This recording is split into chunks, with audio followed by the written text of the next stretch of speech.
ये जो एक है ना, वो बात बात में कहती है कि मेरे नाम से फेम पाने की कोशिश कर रहे हैं लोग। तो एक्चुअल में उसे फेम का पता ही नहीं है, फेम होता क्या है।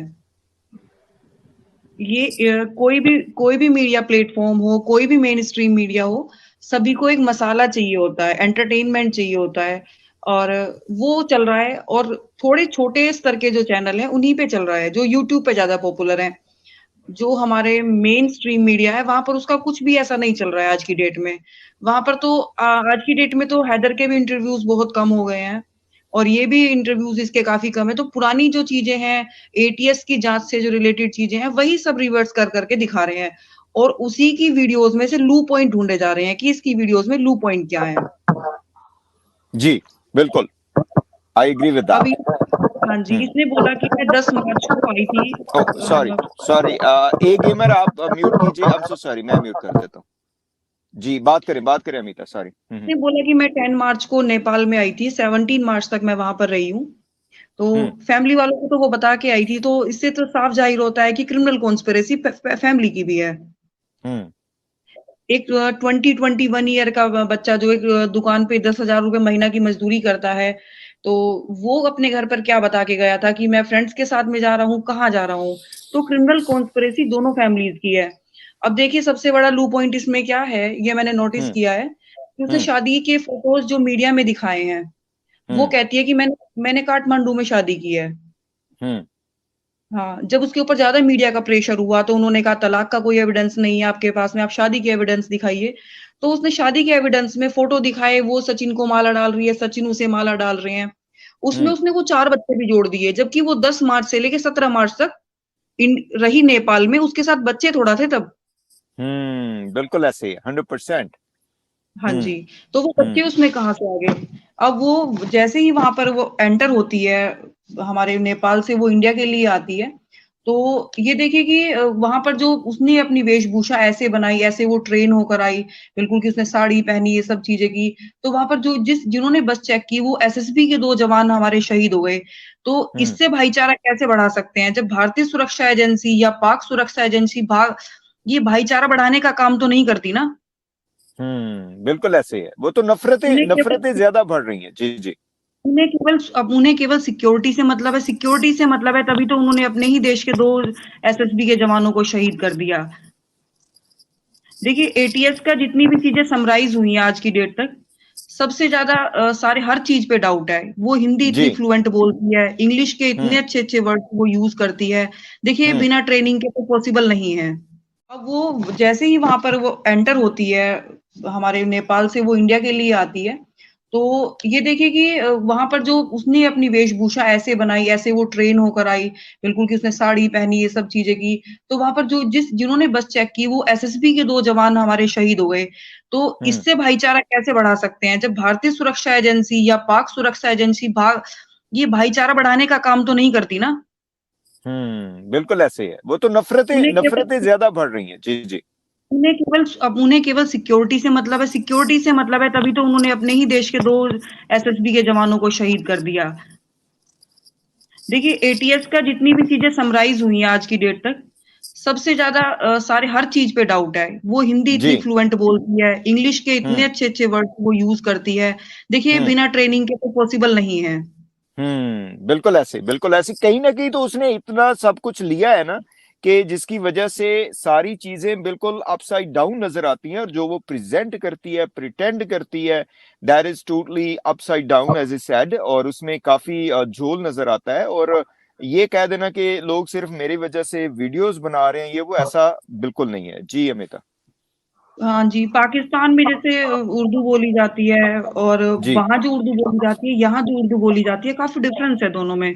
100%। और इसी वजह से मैंने आप सबको बताया था कि आज ये जो एक खातून वो इंडियन मीडिया में का चर्चा है कि उसकी सिस्टर है, वो बिल्कुल नहीं है, वो पंजाब की है। और बिल्कुल भी उसका जो लहजा है वो ना कराची वालों से मिलता जुलता है, ना महाजरीन से मिलता है, और ना ही सिंधी से मिलता है। She is from Punjab. और हरकतें करने वाले कुछ सेलेक्टेड लोग हैं। और जो लोग ये सोशल मीडिया पर रहते हैं और जिनका प्रोफेशनली ये वर्क रहता है, वो लॉयर रहते हैं या किसी अनदर फील्ड में रहते हैं, जैसे आपकी तरह यूट्यूब चैनल चलाते हैं, तो वो इन सम चीज़ों को देख लेते हैं कि कौन इस तरह की चीप हरकतें कर रहा है। वो इस तरह की हरकतें करके कुछ नहीं दिखा रहा है, वो अपना कैरेक्टर दिखा रहा है। और रही बात कि वो ऐसे कर लेगा, वो ऐसे कर लेगा, कल कल अमन थे शायद उसमें मैं सुन रही थी, तो उन्होंने कहा कि एपी सिंह के सामने तो जज साहब खड़े हो जाएँगे। नहीं होता है ऐसे, कितना भी सीनियर एडवोकेट हो, जज साहब नहीं उठते हैं, हम ही राष्ट्रपति तक उन्हें सलाम ठोकता है। ऐसे कैसे खड़े हो जाएँगे? और जी। एक कोर्ट से लेके होम मिनिस्ट्री तक की लड़ाई है हमारे उसे सिटीजनशिप लेने के लिए। इतना आसान नहीं है, क्योंकि एक नज़ीर कायम होगी कि इकरा आई थी, उसे वापस भेज दिया गया था। फिर एक एक पर्सन आया, उसे उन्होंने जेल में डाल दिया इंडियन ने।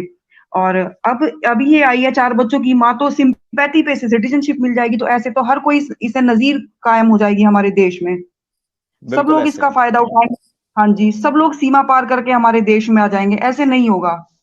और कोई भी इंसान नीचे कमेंट में कुछ भी लिखता है, डोंट बी वरीड, वो हमें नहीं लिखता है, वो अपना कैरेक्टर शो करता है। वही मैं मुझे, आई एम सो सॉरी। जी, सर मैं इंसाफ को ही जवाब देना चाह रही थी। देखिए अगर हम इसको समराइज़ करें तो ऐसा है कि वहाँ पे बच्चे सफ़र कर रहे हैं। एक वीडियो इनकी अभी फ़ेसबुक पे बड़ा वायरल हो रही है जिसमें ये सीमा और सचिन डांस कर रहे हैं, लेकिन साथ में उनकी जो बच्चियाँ हैं वो भी वैसे ही डांस कर रही हैं। आप देखें बच्चों को वो क्या सिखा रही हैं। बच्चे वहाँ पे इतनी हाइजीन भी नहीं है जैसा वो दिखाते हैं। बच्चे मेंटली एक्सप्लॉइट हो रहे हैं। बच्चों की सेहत को लेके कंसर्न है, बच्चों की तालीम को लेके कंसर्न है। इसके अलावा जो बच्चे हैं वो अपनी मर्ज़ी से इस एज में अपना मज़हब तब्दील नहीं कर सकते हैं, ठीक है? तो वो भी आप अगर अभी उन्होंने किया हुआ है तो ज़बरदस्ती वो फ़ोर्स्ड कन्वर्जन उसको कंसिडर किया जाएगा, ठीक है? अब होगा क्या? होगा ये कि बच्चे अल्टीमेटली पाकिस्तान वापस आएँगे, इसमें थोड़ा टाइम लग रहा है, लेकिन टेम्परेरी कस्टडी जो है वो इंडियन गवर्नमेंट को चाहिए था, जो वहाँ की जो प्रोटेक्टिव सर्विसेज़ है, चाइल्ड प्रोटेक्टिव सर्विसेज़ उनको लेनी चाहिए थी, थ्रू कोर्ट वो ले लेते, क्योंकि ऐसी एग्ज़ाम्पल्स भी मौजूद हैं जिसमें टेम्परेरी कस्टडी, क्योंकि अब देखिए यहाँ से अगर हैदर जाएगा तो यकीनन उधर हाई कोर्ट में वो हेबियस कॉर्पस में उसको जाना पड़ेगा, और या फिर आगे सुप्रीम कोर्ट में ज़्यादा से ज़्यादा बात गई तो वहाँ की सुप्रीम कोर्ट तक जाएगी। तो इस तरह के केसेस जो इमिग्रेंट्स के या जो एनआरआई जिसे इंडिया कहते हैं, नॉन रेजिडेंट ऑफ इंडिया, एक एक एनआरआई है और दूसरा नेटिव है, तो इस तरह के केसेस में हेबियस कॉर्पस भी फाइल हुई है, लेकिन डिसीजन जो है वो या तो फादर की फेवर में आया या फिर मदर की फेवर में आया, जिसने कोई इलीगल बच्चों को मूव नहीं कराया। अभी आप देखें सीमा बच्चों को इल्लीगली वहाँ पे लेकर गई है ना, तो हैदर लीगल गार्डियन है, ठीक है? तो इसके अलावा वहाँ पे है गार्डियन एंड वार्ड एक्ट, जैसे पाकिस्तान के अंदर है वैसे ही इंडिया के अंदर भी है। तो वहाँ पे थर्ड पार्टी गार्डियन का भी एक कस्टडी का भी एक कंसेप्ट होता है। अमिता यहाँ पर मौजूद है, वो एग्री करेंगी कि बच्चों की वेलफेयर को देखते हैं। फिर उसमें जब तक ये डिसाइड नहीं हो जाता, डिवोर्स डिसाइड नहीं हो जाती या बाकी के मामला सेट नहीं हो जाते हैं, तो जो ग्रैंडफादर हैं, मदर हैं, उनको भी कस्टडी दी गई है कि भाई आप अपने पास रखें, क्योंकि बच्चों की वेलफेयर मैटर करती है हर जगह पे। लेकिन हेबियस कॉर्पस का एक जो वैलिड आप कह लें ऑप्शन है तो वो मौजूद है। हमारे यहाँ 199 में जाते हैं कॉन्स्टिट्यूशन, और इंडिया का आई बिलीव 226 है। इस पे अमिता ज़्यादा बता पाएँगी। जी। जी अमिता, आपने रिस्पॉन्स करना तो कर मैम सकती हैं जी, देखिए, प्लीज। बच्चे अभी तो पाकिस्तान के सिटीजन हैं। सबसे पहले तो हम्म। नहीं उन पे इंडियन कानून लागू होगा, और अडॉप्शन में हम्म। अगर सचिन जाता है तो बच्चों की एज में और उसकी एज में 21 ईयर एज का डिफरेंस होना होगा। जबकि हम्म। बच्चे आज की डेट में ही मुस्लिम कम्युनिटी से बिलोंग करते हैं, तो शरीयत लॉ जो उन पे होगा लागू, और शरीयत के अकॉर्डिंग कोई भी बच्चियां गैर महरम के साथ में नहीं रह सकती। हम्म। बिल्कुल।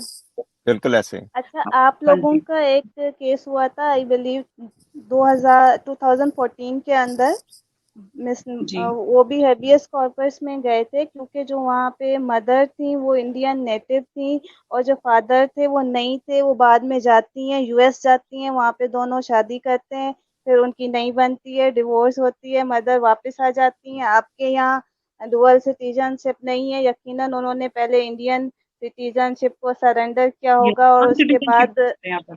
जी। उसके बाद यूएस की सिटीजनशिप उन्होंने एक्वायर की होगी, तो वो बच्चों को मूव करा के इंडिया ले आती हैं। तो जो उनके फादर हैं वो कंसर्न हाई कोर्ट में जाते हैं, फिर अल्टीमेटली ये जो मैटर है वो इंडियन सुप्रीम कोर्ट में जाता है और फिर बाद में कस्टडी फादर को मिल दी जाती है, क्योंकि मदर इलीगली उनको मूव करा के लेकर आ गई थी इंडिया में। जी, बिल्कुल। अभी हैदर के पास में काफ़ी सारे सेफ ग्राउंड हैं। एटीएस की जितनी भी अभी एक प्रेस रिलीज़ डीजीपी ऑफिस से एक प्रेस नोट जारी किया गया था, ट्वीट किया गया था। उसमें सारी चीज़ें हैं कि वो कैसे-कैसे भारत में पहुँची, सारी चीज़ें इल्लीगली हुई थी और नहीं कहीं भी वो स्टैंड होती है इंडिया में इन सब चीज़ों के लिए और एडॉप्शन में भी नहीं होती, शरीयत के अकॉर्डिंग में नहीं होती और जैसा कि क्राइम आजकल हो रहा है कि भाई बहन को नहीं छोड़ता है, बाप बेटी को नहीं छोड़ता है, तो हम कैसे इस बात में एग्री होंगे कि उसकी बेटियाँ वहाँ पर सेफ होंगी। और सही बात अगर कही जाए तो हम लोग यहाँ पर ये नहीं है कि हम गुलाम हैदर के लिए खड़े हैं, हम इसके लिए खड़े हैं, हम लोग सही के साथ में खड़े हैं, कानून के साथ में खड़े हैं। जो होगा बिल्कुल ये किसी के फरमान सुनाने से नहीं होगा कि जैसे कि लोग बाग मीडिया में कह देते हैं कि नहीं जाएगी, हमारी भाभी है, नहीं जाएगी। कोई कोई कहता है कि जाएगी। वैसे तो जितना ज़्यादा समय बढ़ता जा रहा है इसके लिए सब चीज़ें नेगेटिव होती जा रही हैं। अधिकतर लोग गुलाम हैदर के साथ में लोग अपने कमेंट्स में अपना आक्रोश ज़ाहिर करते हैं। मीडिया रोड पे चलते हुए लोगों की बाइट्स लेती है कि आप बताइए। मोस्टली लोग इनके साथ में हैदर के साथ में कि आए वो से लेके जाए। बहुत गंदी लैंग्वेज लोग यूज़ करते हैं इसके लिए। हुँ।